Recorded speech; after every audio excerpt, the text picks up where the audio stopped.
WHO की report के अनुसार जरूरी नहीं कि अगर आपको कोरोना है तो आप सिर्फ और सिर्फ हॉस्पिटल में ही ठीक हो सकते हैं।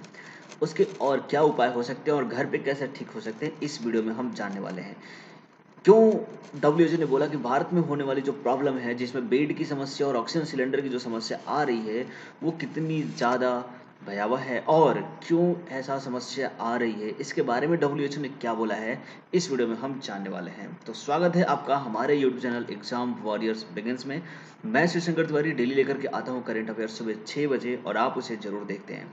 जीके का डोज एक हर रोज और सब्जेक्टिव जीके के साथ साथ करंट इश्यूज को भी मैं यहाँ पे लेकर के आता हूँ, जिसे आप देख रहे हैं।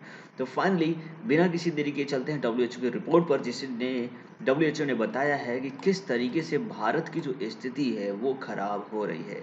यहाँ पर बेड की समस्या, ऑक्सीजन की समस्या क्यों हो रही है।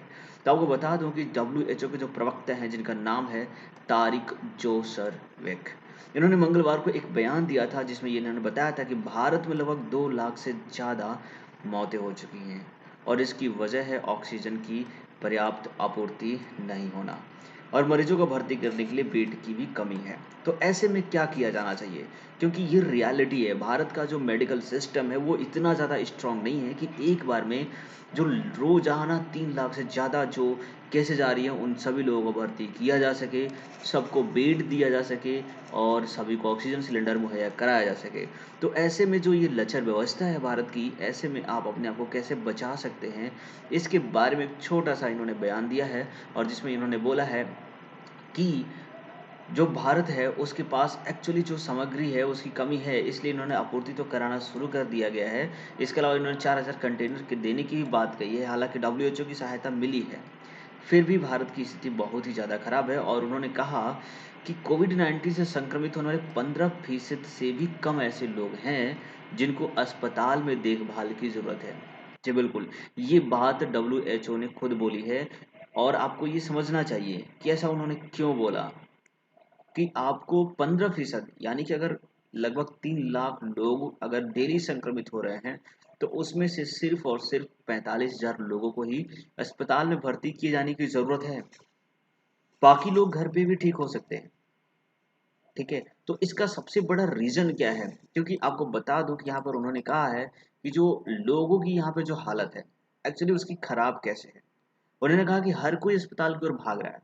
मतलब किसी को कुछ भी हो रहा है, सर्दी जुकाम फीवर, ये नॉर्मल सिम्टम्स भी जो आ रहे हैं ना, उसकी वजह से लोग अस्पताल जा रहे हैं और मे बी वो बाद में पॉजिटिव हो जाते होंगे। हालांकि उनको शुरू से ऐसा ना हो, क्योंकि हर ये टाइम ऐसा चल रहा है, इस टाइम पर हर किसी को फीवर खांसी जुकाम ऐसा कुछ होता रहता है। तो ऐसे में आपको तुरंत अस्पताल जाने की जरूरत बिल्कुल भी नहीं है। आप नज़दीकी डॉक्टर के साथ ट्रीटमेंट ले सकते हो। अगर आपको लगता है कि आपको सांस लेने में दिक्कत आ रही है तो टेस्ट कराइए और उसके बाद जाइए। अस्पताल में लोगों ने भीड़ मचा के रखा है। हाँ, ये मैं समझ सकता हूँ कि यहाँ पर हालत बहुत ज़्यादा खराब है और वास्तव में लोगों को समस्या है और वो लोग जा रहे हैं। लेकिन अगर थोड़ा से धैर्य से काम किया जाए तो आप अस्पताल के बजाय घर में भी ठीक हो सकते हैं। इसका सबसे बड़ा रीज़न उन्होंने बताया कि उनके पास कोई जानकारी नहीं है। जो लोग अस्पतालों में जा रहे हैं उनके पास जानकारी की अभाव है, उनको उचित सलाह नहीं मिल पा रही है। जो भी गाइडेंस देने वाले लोग हैं, चाहे वो गवर्नमेंट हो या फिर हमारे जो भी डॉक्टर्स हो या फिर पुलिसकर्मी हो, हर किसी के पास ये साधन मुहैया नहीं कराई गई है कि जिससे कि वो ईजिली कम्युनिकेट कर सकें, लोगों को बता सकें और लोग समझ सकें। तो इसमें काफ़ी ज़्यादा प्रॉब्लम आ रही है। ऐसे में तब जब कोरोना मामूली लक्षण वाले संक्रमण को आसानी से अपने घर पर रखकर आसानी से ठीक किया जा सकता है। छोटे मोटे लक्षणों को जैसे कि होम क्वारंटाइन किया जाता है, जिसमें दवाइयाँ घर पे ही पहुंचाई जाती है, तो ये सबसे बेस्ट है। हर किसी को हॉस्पिटल जाने की बिल्कुल भी ज़रूरत नहीं है।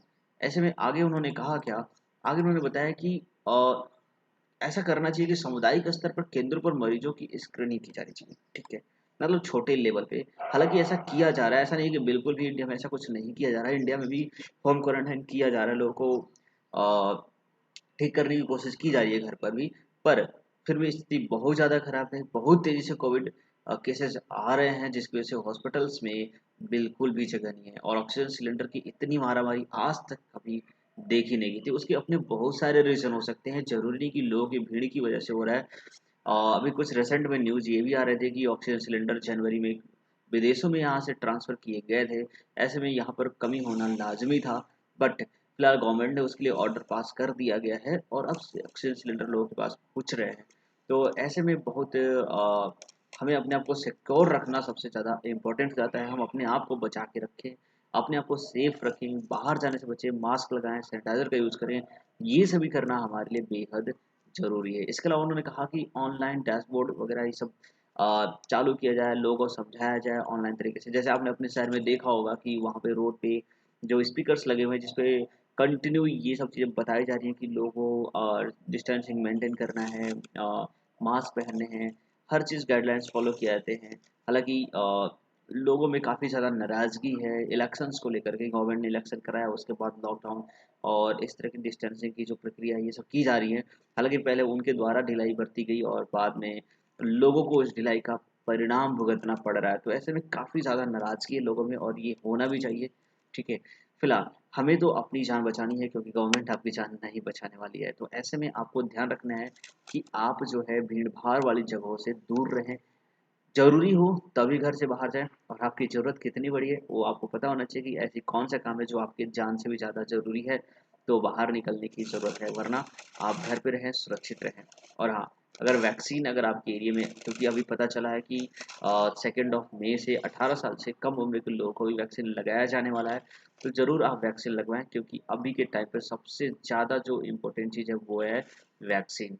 तो आप ज़रूर लगवाएँ। मेबी आप हमारी दुआओं में आप सेफ रहें, सुरक्षित रहें, आपकी फैमिली सुरक्षित रहे, हमारा देश सुरक्षित रहे, यही हम दुआ करते हैं और थैंक यू लॉट।